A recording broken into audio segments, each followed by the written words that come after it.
Hello everyone, কাল আমি সরস্বতী পুজোর লুক সিরিজের ফার্স্ট এপিসোডে একটা ইয়েলো কালারের শাড়ি তোমাদের সাথে শেয়ার করেছিলাম। আর আজ শেয়ার করছি গোল্ডেন কালারের গর্জিয়াস একটা টিস্যু শাড়ি। আজকের শাড়িটার প্রাইসও আন্ডার 500। এখানে আমি অ্যাশ কালারের একটা ব্লাউজ এর সাথে পেয়ার করছি, কারণ আমার কাছে এটাই অ্যাভেলেবেল ছিল। শাড়িটা আছে সলিড কালারের চওড়া পাড়ের মধ্যে। রিজনেবল প্রাইসের মধ্যে তুমি জাস্ট একটা মাস্টার পিস পেয়ে যাবে। আর শাড়িটার সাথে কিন্তু সেম কালারের ব্লাউজ পিস অলরেডি দেওয়া আছে, তোমরা চাইলে স্টিচ করাতে পারো।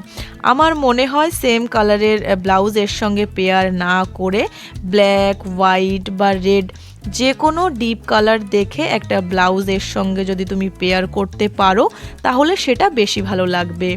তো এটা হচ্ছে আমার ফাইনাল লুক।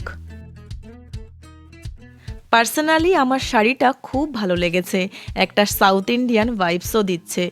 সরস্বতী পুজোতে পরার জন্য একটা পারফেক্ট শাড়ি। শাড়ির লিংক স্ক্রিনে অ্যাটাচ করা আছে, তোমরা চাইলে চেক আউট করতে পারো। তাছাড়াও আমি কমিউনিটি পোস্টে দিয়ে দেব। তো আজ আসছি, দেখা হচ্ছে কাল নতুন এপিসোডের সাথে। টাটা।